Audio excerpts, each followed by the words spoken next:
ఇంకొక పక్కన మనం చూస్తే ఈరోజు రామోజీరావు గారిని నాకైతే 40 సంవత్సరాల నుంచి పరిచయం, మోర్ దెన్ 4 decades. రామోజీరావు గారు ఎవరిని పిలవరు, ఎవరు వచ్చినా కాదనరు. కానీ ఆయన జనహితం కోసం ఎవరు వచ్చినా, వెంకయ్య నాయుడు గారు బీజేపీ నుంచి వచ్చినా, లేకపోతే ఆ రోజు కాంగ్రెస్ నాయకులు వచ్చినా, తెలుగుదేశం నాయకులు వచ్చినా, లేకపోతే కమ్యూనిస్టులు వచ్చినా నిర్మోహమాటంగా వారికి ఏం చెప్పాలనో చెప్పిన వ్యక్తి. నేను ఒకసారి చాలామంది అనుకుంటారు, ఆయన నేనున్నప్పుడు, నేను ముఖ్యమంత్రి అయినప్పుడైతే అంత మునుపు కూడా నేను చాలాసార్లు ఆయన దగ్గరికి వెళ్ళేవాడిని, గంటల తరబడి మాట్లాడేవాళ్ళం.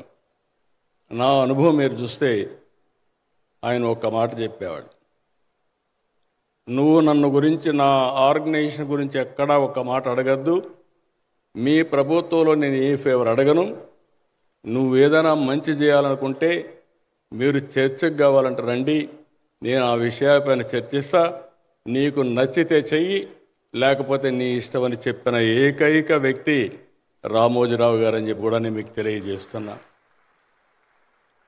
ఆయన గవర్నమెంట్లో 40 ఏళ్లుగా నేను అనేక పొజిషన్లో ఉంటే కనీసం ఆయన జీవితంలో ఒక చిన్న ఫేవర్ కానీ, చిన్న పని కానీ ఎక్కడా చెప్పిన వ్యక్తి కాదు. రెండోది, మాలాంటి రాజకీయాలు, నేను సీఎంగా 9 సంవత్సరాలున్నా ఒక్క జర్నలిస్ట్ని కూడా ట్రాన్స్ఫర్ చేయమని కానీ, ఈ పని చేయమని కానీ మొదటి రోజే ఆయన కండిషన్ పెట్టేవాడు, మీరు వస్తున్నారు బాగుంది, కానీ రేపటి నుంచి ఈ వార్త రాయొద్దు, ప్రభుత్వానికి వ్యతిరేకంగా రాయొద్దంటే మాత్రం మీరు రాకుండా మీ పని మీరు చేసుకోండి, నా పని నేను చేసుకుంటా, ఈ చర్చించడానికి వీలు లేదని కండిషన్ పెట్టి మాట్లాడిన వ్యక్తి రామోజీరావు గారు. అది ఆయన నిబద్ధత అని చెప్పి కూడా నేను మీకు తెలియజేస్తున్నా. ఇంకొక పక్క నేను చాలాసార్లు ఆయన చూశాను. ఆయన చూసినప్పుడు మీరు చూస్తే ఆయన ఆలోచన, ప్రపంచంలో ఎక్కడికి పోలా ఆయన, నాకే ఆశ్చర్యం. మేము దేశాలు విదేశాలన్నీ తిరిగి అక్కడ ఏమన్నా మంచి చేస్తే నేర్చుకొని ఇక్కడికి వచ్చేవాళ్ళం. ఎక్కడికి పోకుండా రూమ్లో కూర్చొని స్టడీ చేసి మరో చరిత్ర సృష్టించిన వ్యక్తి రామోజీరావు గారు అని చెప్పి కూడా నేను మీకు తెలియజేస్తున్నా. అంటే ఆయనలో ఒక పట్టుదల, నేను ఏమైనా చేయగలుగుతాను అనే ఉద్దేశంతో ఆయన ముందుకు పోయారు. ఇంకొక పక్క మనం చూస్తే 4 దశాబ్దాలుగా నాకుండే అనుభవాలే కాకుండా ఇంకొక పక్కన ఒక స్ఫూర్తినిచ్చేవాడు. ఆయన దగ్గర ఒక గంట 2 గంటలు మాట్లాడితే అనేక విషయాల్లో ఒక స్పష్టత వచ్చేది, ఒక స్ఫూర్తి వచ్చేది. అక్కడి నుంచి ఇంకా బాగా పనిచేయాలనే పట్టుదలతో ముందుకు పోయామని చెప్పి కూడా నేను మీకు తెలియజేస్తున్నా.